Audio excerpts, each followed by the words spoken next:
All right, hopefully my sound is going through. I'm not echoing, so that's good. Oh, I didn't give you the HUD home store address either. And then it's just HUD home store.gov is the website. And that website you guys can give out to your clients. And I kind of encourage you to do that, especially if you've got an investor that's, calling you every day, wanting to know, what's new on the market or whatever. You can give him this site and they can go to this website and look for themselves, because they could log in and register as a private bidder, but it's going to be a lot of hoops for them to jump through. So when you guys get to this site, I'll let you finish, right, Nicole? Sorry, go ahead.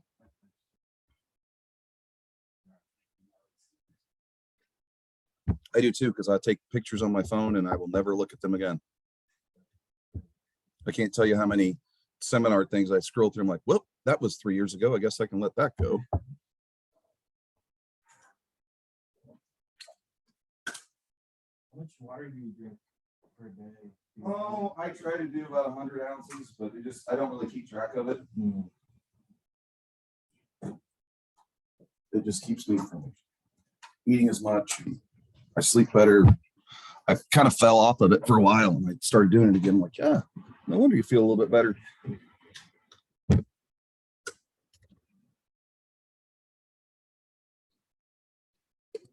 So when you guys come to the site, first thing you're gonna have to do is come up here and register as a bidder.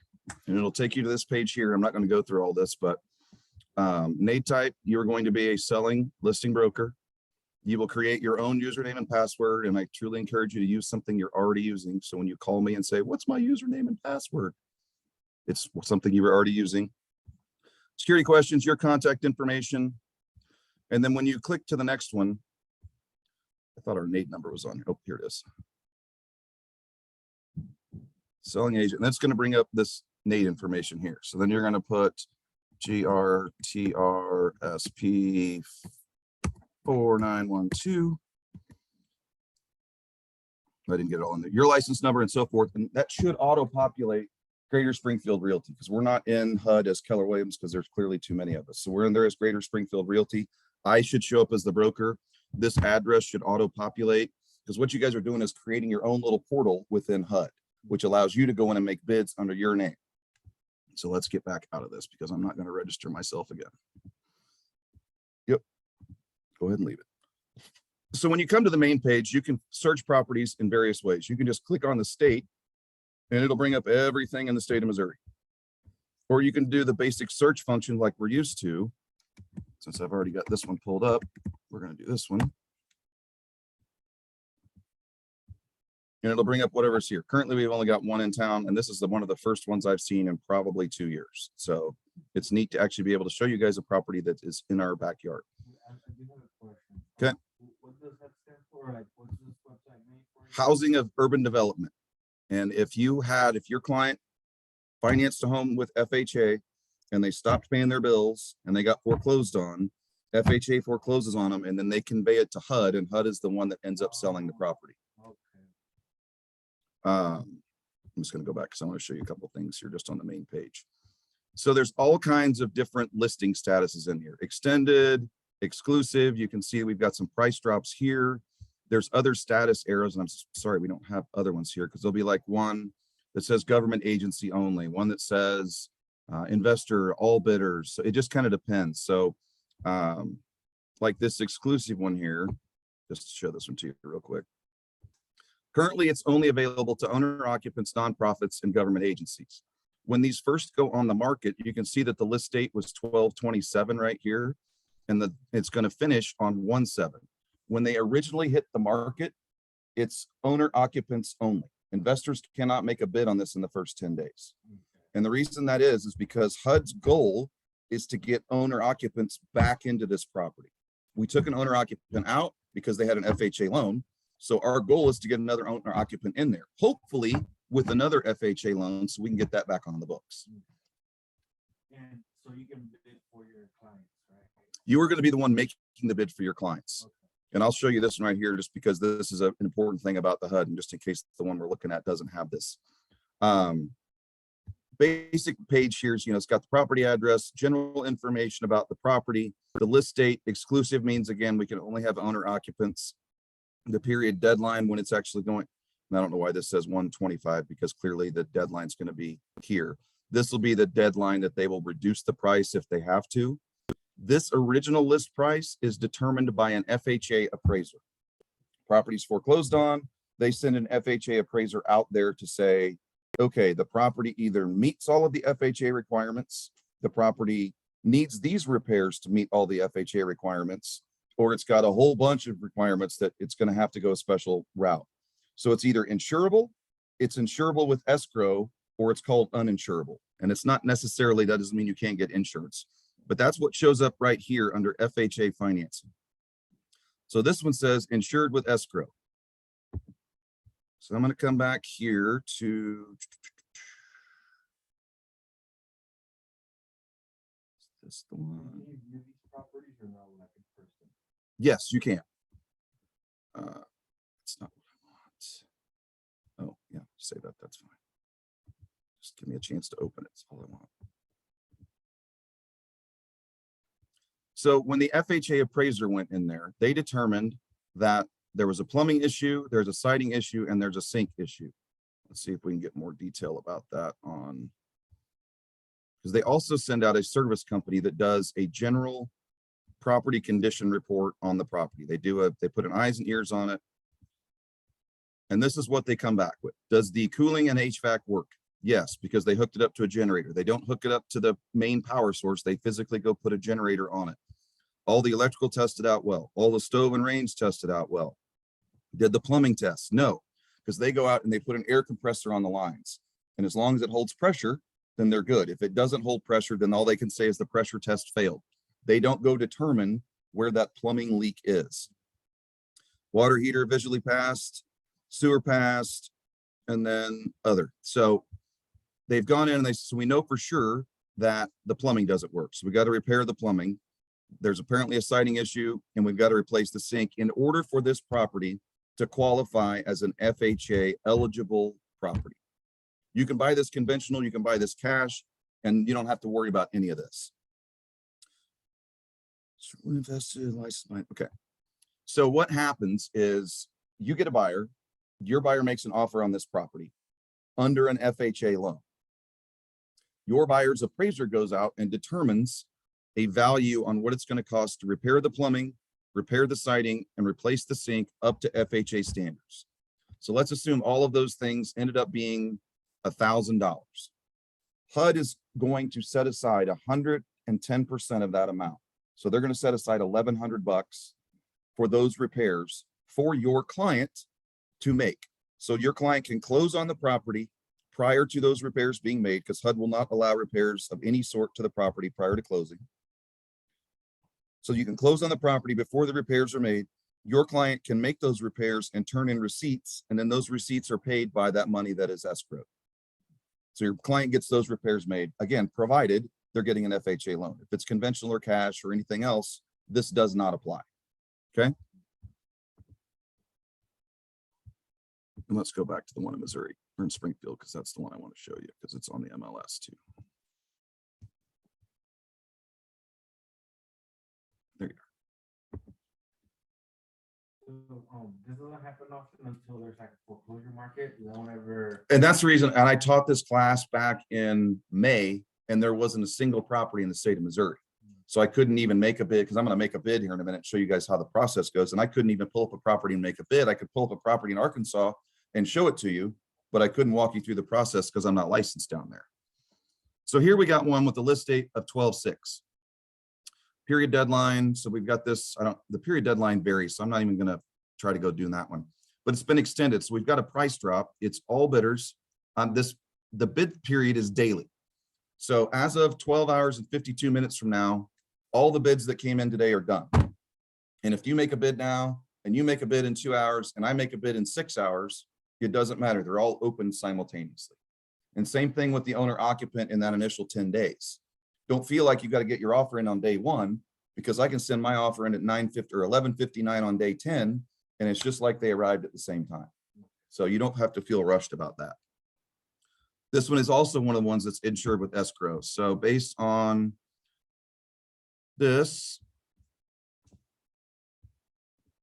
this property needs, I'm guessing a lot because it's old. HVAC, electrical, plumbing, siding, splash blocks underneath the downspouts. So my guess is the electrical didn't work. And the plumbing didn't hold pressure. So, it doesn't really matter how much they still own on the property, it's gonna, whatever gets appraised for. That's correct. Okay. So there's no magic number because HUD's going to convey it for whatever, they've got a magic number. I have to sell this property, that $70,000 property. We've got to get 63,562 out of there. And I wish I could tell you there was a magic formula that you guys could plug in and multiply that times 70,000 and know what to offer, but it varies. I've seen them go for 99% of value. And I saw one time go for 56% of value. So it just really kind of depends on how long that property was owned. And this is where some research can do you good. Go to the tax records, figure out the last loan that was made on that property and how long ago that may have been, because they may have been paying on it for 10 years and then had a family change or something and got foreclosed on. Normally, they're early enough in it that they haven't accrued a whole lot of equity in the property. So here we don't have a complete system, couldn't test because the electrical's missing, there's appliances missing. So this is one that is in pretty rough shape, according to this. And probably why it was extended, because it hasn't sold yet. And you can come in and do your basic stuff. You can look at the photos. What other addendums do we have in here of anything? And I don't know a whole lot about this one. This one would be a conversation with your lender, because the lender's going to have to know how to do this if this is what I think it is. If you've got someone doing an FHA, sometimes you can get them to get $100 down payment and still get that escrow money and so on and so forth. This is one of those, I don't know enough about this program because it's been going on for a while, but I've not had enough properties that I've dealt with that have had this opportunity. So this would be one of those, talk to the lender to make sure the lender knows how to do it. But if you got somebody going FHA, it might be worth looking into a HUD property just because you might be able to save them some money. And then there's an environmental report and so forth. So we go through and we've decided that this is the property that we want to make an offer on. And there's other information here too. Here's the servicing company that actually operates this property. So this is the company that's working for HUD. Twyla is the one that's got this property listed. And then if you walk into the property and see that, the plumbing has broken and there's water all over the basement, you can be a nice person and contact this field service manager. They're the one that has gone out and done the generator and the pressure test and all those other things, and the ones that keep the lawn mowed and et cetera. But let's say we've gone through and we've determined, yes, we want to make an offer on this property. I'm not logged in yet, so I am logged in. No, I'm not. I have to log in before they're gonna let me do this.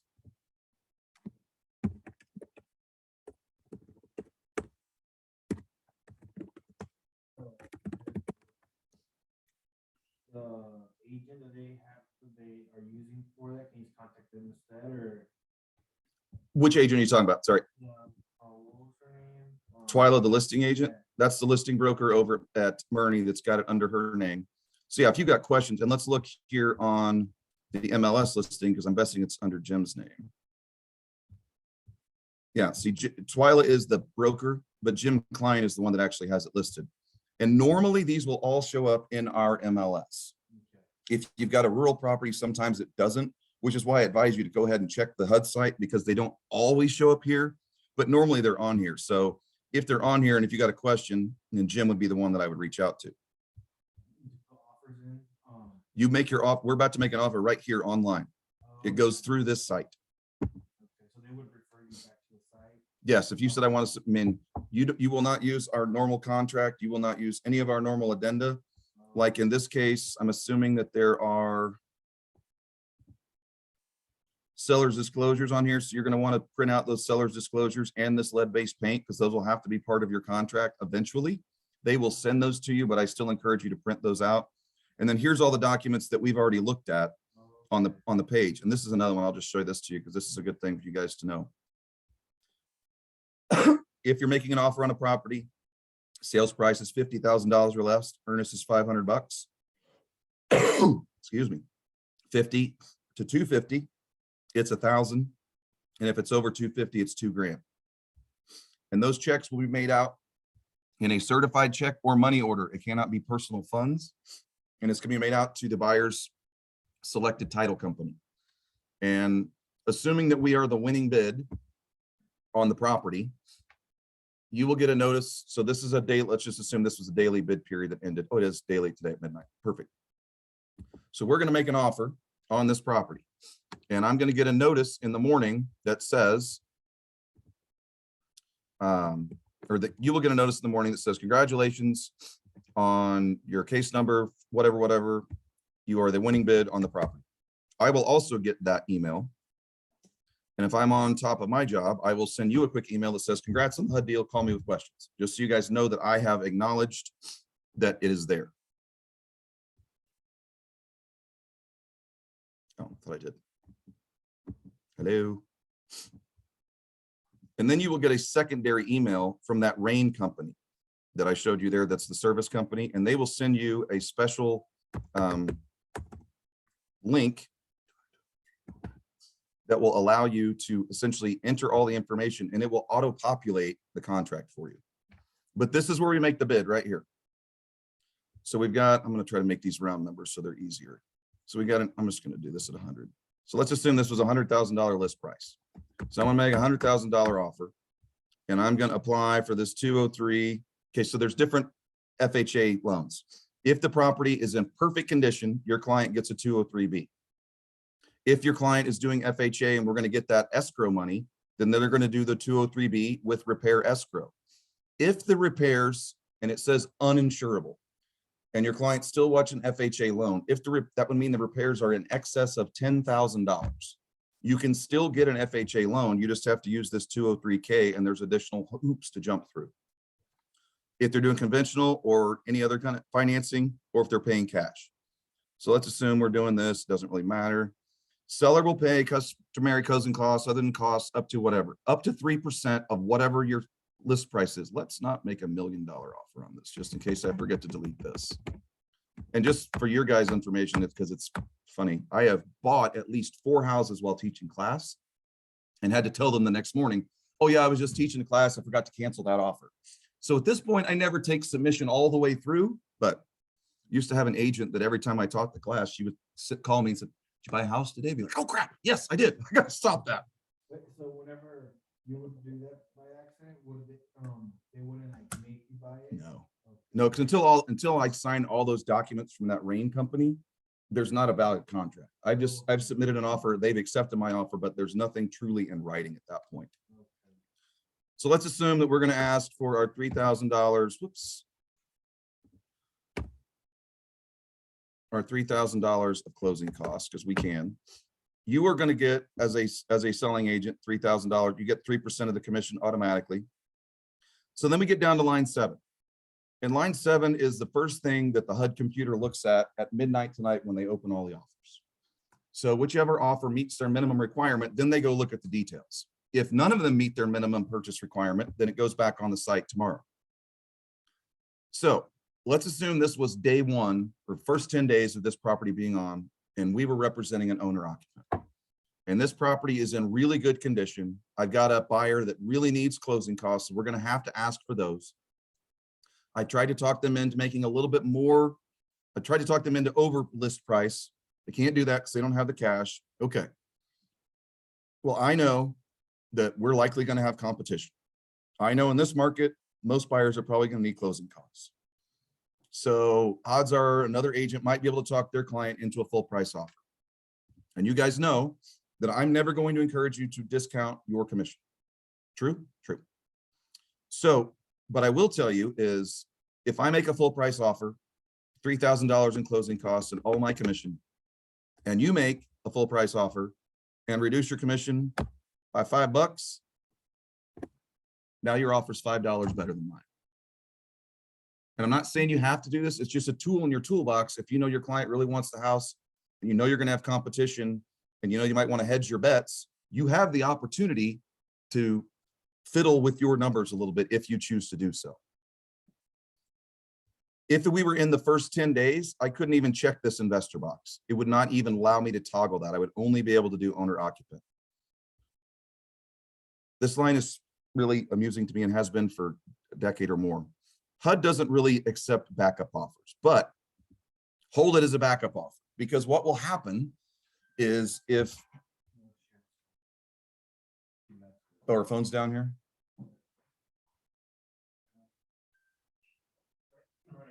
Okay. I don't think anybody's online with us anyway.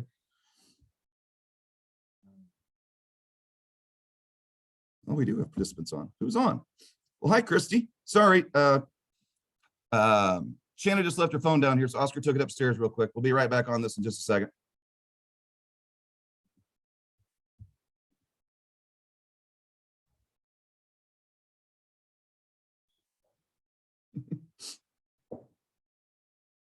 I have a feeling she was calling herself trying to find it. Was she calling herself trying to find it? Yeah.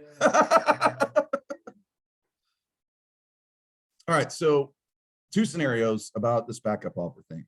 If my client's offer was accepted, and for whatever reason my client flaked and they couldn't do it, then you'll get a notification as your client's still interested.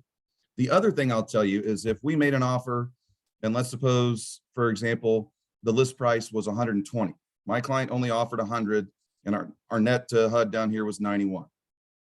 If they don't receive a bid that is satisfactory to them, and you have that backup offer checked, odds are in a couple of weeks, you will get an email from HUD that says, if you can make your net number to HUD 96,785, we will sell it to your client if they're still interested.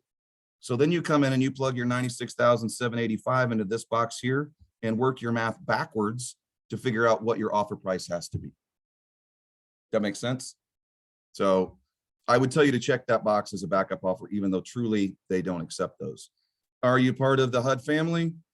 Do I have any principal interest in this? Currently, we do not have a listing broker for HUD in this office. My goal is to change that this year, but currently we do not. So you can personally purchase these properties. If we have a listing broker within the office, you cannot, because HUD considers that a conflict of interest. That if I list the house at 90 and you make an offer the next day, they think I'm colluding with you to try to reduce the price of the house, to try to get you a deal. So you can't buy it if you got an in-house broker, but we currently don't have an in-house listing broker. So currently that is fine. You're going to put in your purchaser's information here, their address, obviously. I like this feature right here because most of the title companies are in here. So if I wanted to do Hogan on Primrose, it populates, and I can come down here and it knows who the escrow officers are on that street. And if there's a backup offer, I can do Chelsea as well. This will be your information right here. This is how you want your electronic signature to be done. I don't know if it'll let me continue since I haven't filled in all the information. No.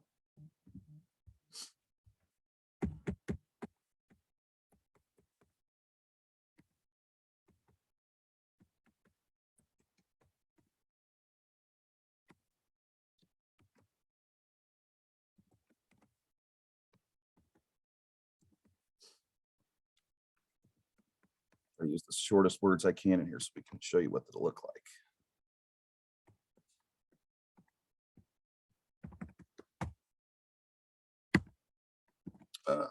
Let's see, tom@tom.com.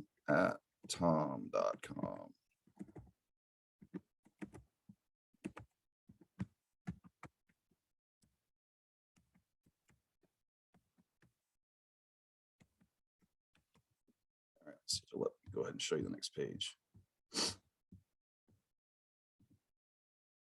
And then you're going to get this second page here, which is essentially just everything that says your bid's not been submitted. You've got 15 minutes essentially to get this in from stem to stern. It'll make you start over again. But you can come in and check and make sure all of your information is correct.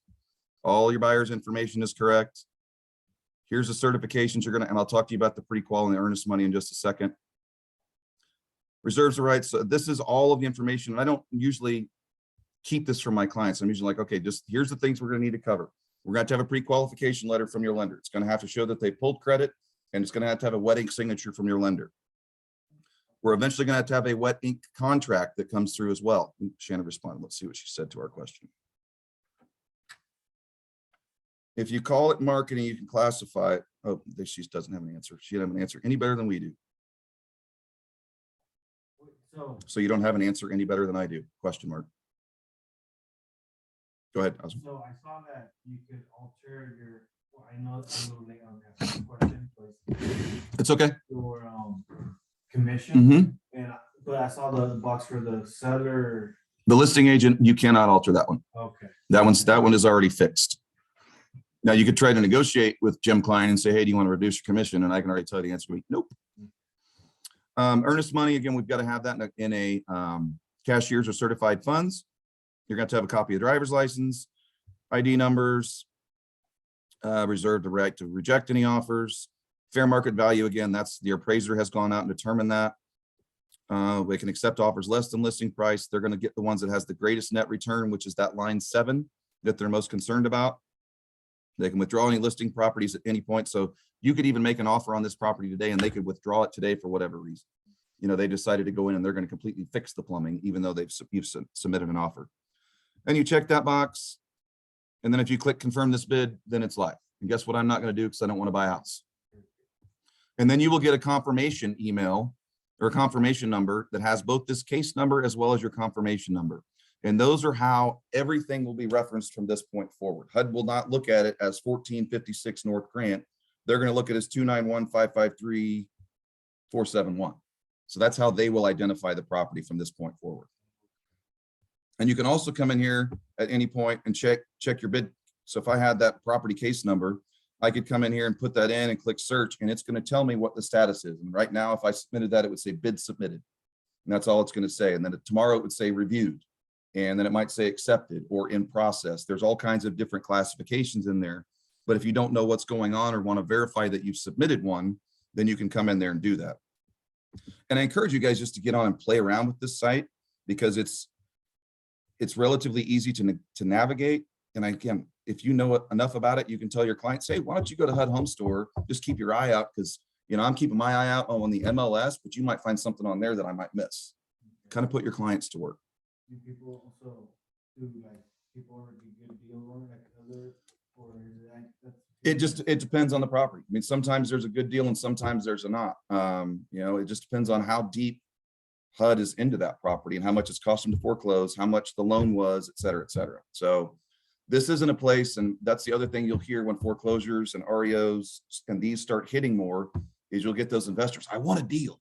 Yeah. You can't always get the deal. Sometimes the deal is paying the right price for it, and you're still getting a quote deal because it's under market value. So you just kind of got to do your CMAs and figure out what the right thing is. Okay. If you are working, that's the nuts and bolts of truly making a HUD offer. It's that easy. Go in and register yourselves, play around on the site. But another thing I want to tell you guys, if you find yourself working with a law enforcement officer, firefighter, EMT, or a teacher that work in the district where the home is that it falls underneath this, and you can see right now, there is one state in the union that is lit up. So there is only one of these properties that exists, which makes it really easy for me to teach it to you. So currently there is only one Good Neighbor Next Door house in the entirety of the country. And what Good Neighbor Next Door is HUD has gone in and they've determined what they call revitalization areas. We want people that live in this, work in this community, living in this community. So we're going to give them an opportunity. So if you're a law enforcement, firefighter, EMT, or a teacher, and you live in Prince George's County in Hattsville, Maryland, or excuse me, and you work within Prince George's County, you can purchase this property right here. And you can purchase it for $174,000. And you can still make a different offer. It doesn't have to be full price. And your EMT, your firefighter, your law enforcement, or your teacher lives in this home for 3 years, HUD will forgive half of that amount. Yeah, chew on that for a minute. So you buy this house for 170, you live there for 3 years. Now all of a sudden you're in it for whatever that would be, 85. And I've done, and I'm going to tell you, in 20 some odd years, there's been a dozen maybe in Springfield. So they're not a bunch of them.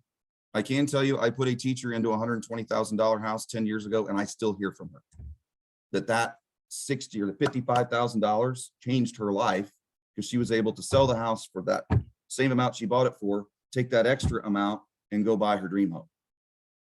So again, Don't count on them being there, but if you find yourself working with any of those 4 classifications, it's worth 2 minutes to come look at this site.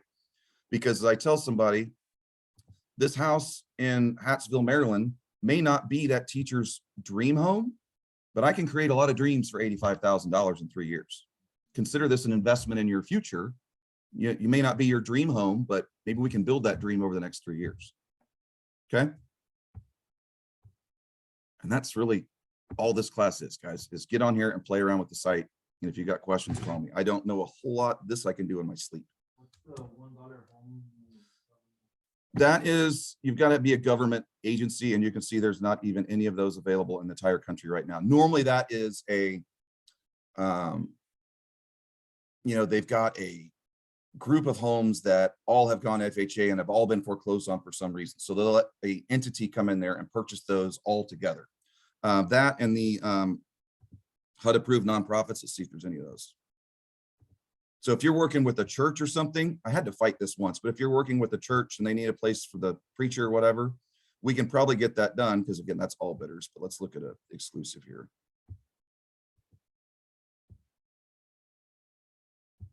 Because like on this exclusive listing, owner occupants, nonprofits, and government agencies only. So, and they're not even allowing the government agencies on this right now, but all the nonprofits. So if you've got a church or a community action group or whatever that needs a property for somebody, hello, Maria. We can do it. So if you've got that, let me know, and we will go through the hoops that we need to get there, because that's a little bit more stuff you got to do. I think that's all I got for you, gang. Unless you want to come back at 1, I'm gonna do contracts at 1. Is it like buyers? I'm doing buyers today, so I'll do the employment agreement, then I'll actually go through the contract today. All right, I appreciate you boys being here. Thank you. Well, it's just another tool in your toolbox. And again, it's not been very prevalent over the past 2 years because there haven't been any